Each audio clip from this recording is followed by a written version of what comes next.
ஆண்டவராகிய இயேசு கிறிஸ்து இந்த பூமியில் வர முன்னால் எப்படி இருந்தார்? அப்போ அந்த சத்தியம் நமக்கு என்ன சொல்லுது? சத்தியத்தில் என்ன விளக்கம் இருக்குது? இயேசு கிறிஸ்து பூமிக்கு வர முன்னால் அவர் பிதாவோடு இருந்தார். பிதாவோடு எப்படி இருந்தார் அப்படின்னு பார்க்கும்போது வெளிப்பாடு 19:12-13 வசனம். வெளிப்பாடு 19:12-13 அவருக்கே அன்றி வேறொருக்கும் தெரியாத ஒரு நாமமும் எழுதியிருந்தது. இரத்தத்தில் தோய்க்கப்பட்ட வஸ்திரத்தை தரித்திருந்தார். அவருடைய நாமம் தேவனுடைய வார்த்தை என்பது. ஆமென். அவருடைய பெயர் என்னவா? இந்த பூமிக்கு வர முன்னால இயேசுன்ற பெயர் அவருக்கு இல்லை. அவருக்கு தேவ வார்த்தை, தேவ வார்த்தை அதான் அவருடைய பெயர். பிதாவோடு இருக்கும் போது குமாரன், அவருக்கு தேவ வார்த்தை, அவருக்கே அன்றி வேறொருக்கும் தெரியாத ஒரு நாமம் எழுதியிருந்தது. இந்த வார்த்தை, தேவ வார்த்தை என்பது பரலோகத்திற்கு யாருக்கும் தெரியாது. நல்லா ஞாபகம் வச்சுக்கோங்க. மூப்பர் இருக்காங்க, சராபீன் இருக்காங்க, கெருமீர் இருக்காங்க, உயிர்கள் இருக்காங்க, அங்கே இருக்கிற பரிசுத்தவான்கள் இருக்கிறாங்க. பரிசுத்தவான்கள்லாம் அவங்க மனிதர்களில், மூப்பர்கள்லாம் அவங்க பரலோக தேவனுடைய தேவராஜ்யத்தில் இருக்கிறவங்க. அவங்க பூமியிலேருந்து போனவங்க இல்லை. பூமி பரலோகத்தில் இருக்கிறவங்க யாரும் பூமியிலேருந்து போனவங்க இல்லை. பூமியிலேருந்து நியாய சங்கம், நியாய தீர்ப்பு முடிந்த ஒருபாடு போகிறவங்க தான் பூமியிலேருந்து போனவங்க போவாங்க. இப்போ பரலோகத்தில் இருக்கவங்களாம் யாரும் பூமியிலேருந்து போனவங்க இல்லை. இயேசு கிறிஸ்து ஒருவர் தான் பூமியிலேருந்து வந்து போனவர். ஆமாம், போனவர் போக முன்னால் வந்தார். வந்தவரை பற்றி தான் இப்போ பார்க்குறோம். அவர் இருந்தார், தேவனோடு இருந்தார், பிதாவோடு இருந்தார், தேவ வார்த்தையாக இருந்தார். அவருக்கு அன்றி வேறு யாருக்கும் தெரியாது. பிதாவுக்கும் குமாரனுக்கும் தெரியும் தேவ வார்த்தையானவர். அப்போ பரலோகத்தில் யாரும் காண முடியல. ஏன்னா பிதாவுக்குள்ளே இருந்தார், ஆராதனை பெற்றுக்கொண்டு இருந்தார். பிதாவை ஆராதித்தார்களா? பிதா வழியாக குமாரனுக்கு ஆராதனை கிடைச்சது. யார் வழியாக யாருக்கு ஆராதனை கிடைச்சது? பிதா வழியாக குமாரன் ஆராதிக்கப்பட்டார். ஆனால் ஆராதனை செய்தவரின் குமாரனை அறியாதிருந்தார்கள் பரலோகத்திலேயே. அவரேன்றி வேறொருவருக்கும் தெரியாத வார்த்தை சொல்லப்படுகிறது. யோவான் 1:1-4 ரொம்ப தெளிவாக இந்த யோவான் எழுதியிருக்கிறார். ஆதியிலே வார்த்தை இருந்தது, அந்த வார்த்தை தேவனிடத்தில் இருந்தது, அந்த வார்த்தை தேவனாய் இருந்தது. அவர் ஆதியிலே தேவனோடு இருந்தார். சகலமும் அவர் மூலமாய் உண்டாயிற்று. உண்டாதொன்றும் அவராலே அல்லாமல் உண்டாகவில்லை. அவருக்குள் ஜீவன் இருந்தது, அந்த ஜீவன் மனுஷருக்கு ஒளியாய் இருந்தது. ஹல்லேலூயா. அப்ப சகலமும் அவர் மூலமாய் உண்டானது, உண்டாததும் அவராலே அல்லாமல் உண்டாகவில்லை. Praise the Lord. பிதா யாரை கொண்டு படைத்தாரா?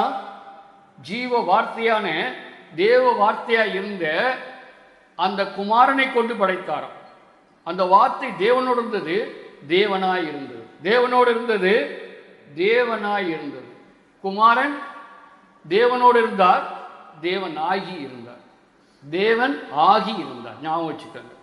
வெளிப்பாடு 3:14 சொல்லப்படுது, லவோதியா சபையின் தூதனுக்கு எழுத வேண்டிய என்னவெனில், உண்மையும் சத்தியமுள்ள சாட்சியும் தேவனுடைய சிருஷ்டிக்கு ஆதியுமாயிருக்கிற ஆமன் என்பவர் சொல்லுகிறதாவது. அவர் தான் முதல், பிதாவுடைய முதல் படைப்பு. பிதாவுக்குள்ளேருந்து பிறந்த ஜீவ வார்த்தையானவர். அவர் தான் பிறந்தார்.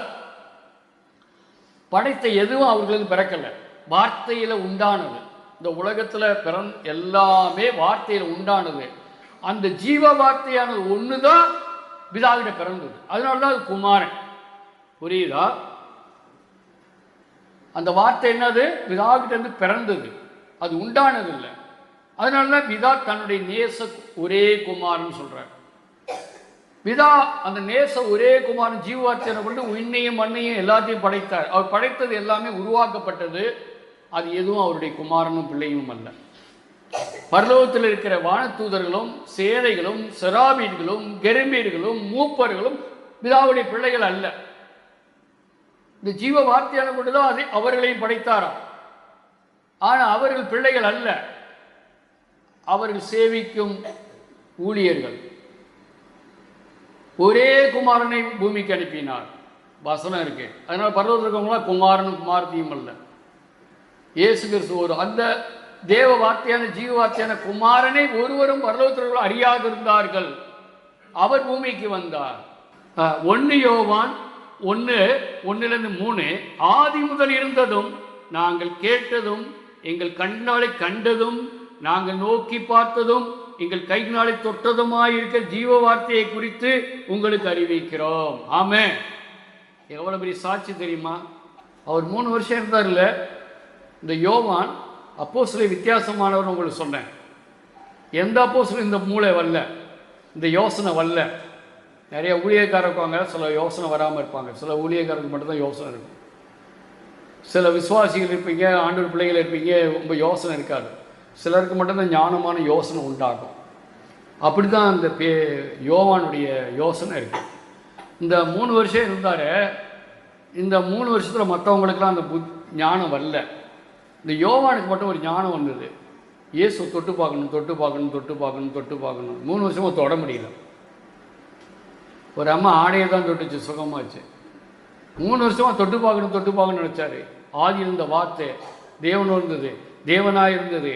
இந்த வார்த்தை மாம்சமாயி கிருபையினால் சத்தியத்தினாலும் நிறைந்தவரானார். அவர் பிதாவுக்கு ஏற்ற மகிமையாக வெளிப்பட்டார். பிதா மகிமையும் குமாரனுடைய மகிமையும் ஒரே மாதிரி இருக்கு. இந்த மாம்ச சரீரத்தை தொட்டு பார்க்கணும், நான் தொட்டு பார்க்கணும், தொட்டு பார்க்கணும்னு அவர் ஏக்கமாக இருந்தார். ஆமென். ராபோஜனம் நடந்தது. அந்த ராத்திரியில் அவர் என்ன செஞ்சார் தெரியுமா? இயேசு பக்கத்தில் உட்கார்ந்தார். இதாண்டா சான்ஸ் நினச்சார். அப்படியே உட்கார்ந்து தொட்டு பார்த்து என்ன செஞ்சார் தெரியுமா?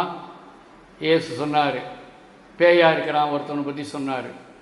அப்போ என்ன செஞ்சார்? பேதுரு அவர்கிட்ட கேட்குறாரு, யாரை சொல்கிறாரு அப்படின்னு கேட்கும் போது இவர் என்ன செஞ்சார்? இயேசுடைய மடியில் மார்பில் அப்படியே சாஞ்சிக்கிட்டு கேட்குறாரு. புரியுதா? தொட்டு பார்த்த நேரம் எப்போ தெரியுமா? ராபோஜனத்தில். அப்போ தான் இயேசு தொட்டு பார்க்குறார், சாய்ந்து பார்க்குறார், அவர் நெருங்கி பார்க்குறார். இது இயேசுக்கு தெரியுமா தெரியாதா? பிள்ளை என் மேலே அவ்வளோ பாசமாக இருக்கிறான். உணர்வோட தொட்ட மனுஷன் யோவான். ஆமென். தொட்டு உணர்ந்தோ, அதனால எழுதியிருக்கிறாரு.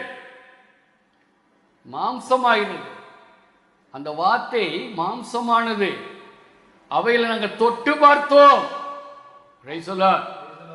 இந்த விட்னஸ் உலகத்தில் யாருமே இல்லை, யாருமே இல்லை, எந்த அறிவாளியும் இல்லை. பிலிப்பியர் 2:6-11 ரொம்ப அருமையான எல்லா செய்திக்கும் ஒரு பதில் வரும். அவர் தேவனுடைய ரூபமாயிருந்தும் தேவனுக்கு சமமாயிருப்பதை கொள்ளையாடின பொருளாக எண்ணாமல் தம்மை தாமே வெறுமையாக்கி அடிமையின் ரூபம் எடுத்து மனுஷ சாயலானார். பிதாவை விட்டு வெறுமையா வந்தார். என்னவோ வந்தாரா? வல்லமையில வரல. தேவனோடு இருந்தார், தேவனாய் இருந்தார். இப்ப என்னவோ வந்தார் தெரியுமா? வெறுமையாய் வந்தார். இப்பொழுது அவருக்கு பேர் தேவன் சொல்லக்கூடாது. வெறுமையாக வரும்போது ஆண்டவர், அவர் மேலே வந்தனால ஆண்டவர் லார்ட். அவர் வெறுமையாயிட்டார், தேவத்தன்மையை விட்டுட்டார், பிதாவிட கொடுத்துட்டு வந்தார், வெறுமையாக வந்தார். அன்னை மரியாளுக்குள்ள பிறந்தார். தேவனாய் பிறந்தாரா வெறுமையாய் பிறந்தாரா? மனிதனின் தாய், ஆனால் ஆண்டோடைய தாயாக அழைக்கலாம், அதுக்கு பரவாயில்ல.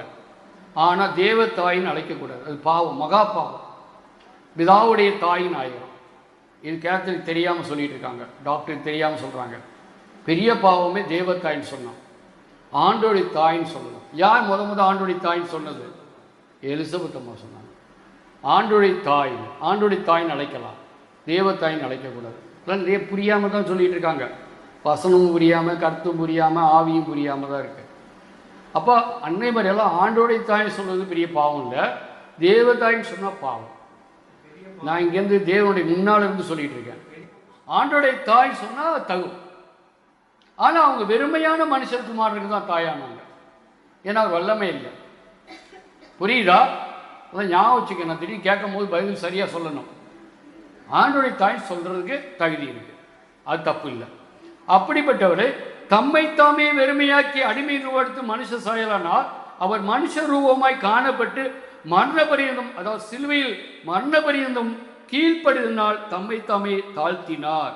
ஆதலால் தேவன் எல்லாவற்றுக்கும் மேலாக அவரை உயர்த்தி இயேசு நாமத்தில் வானோர் பூவுலத்தோ பூமி கீழானுடைய முழங்கால் யாவும் முடங்கும்படிக்கு பிதாவாய தேவனுக்கு மகிமையாக இயேசு கிறிஸ்து கர்த்தர் என்று நாங்கள் யாவும் அறிக்கை பண்ணும்படிக்கு நாவுகள் யாவும் அறிக்கை பண்ணும்படிக்கு எல்லா நாமத்துக்கும் மேலான நாமத்தை அவருக்கு தந்தறினார். ஆமென். இயேசு என்ற நாமம் விண்ணும் மண்ணும் பாதாளம் யாவும் முழங்காலிட்டு மண்டியிட்டு பணிந்து ஆராதிக்கின்ற நாமத்தை கொடுத்தாராம். Praise the Lord. அப்படின்னா ஆராதனை தேவனுக்கு ஒருவர் தான். தேவனோடு இருந்தார். தேவனோடு இருக்கும் போது அவருக்கு ஆராதனைக்குரியவர் தேவனாக இருக்கிறார். ஹல்லேலூயா. அப்ப அவர் பூமியில வெறுமையா இருந்தார். எத்தனை வருஷம் வெறுமையா இருந்தார்? 30 வருஷம் வெறுமையா இருந்தார். 3 வருஷம் என்னவா இருந்தாரு? வல்லமையில இருந்தார். 3 வருஷம் வேற, 30 வருஷம் வேற. 3 வருஷம் யாரோட இருந்தாரு?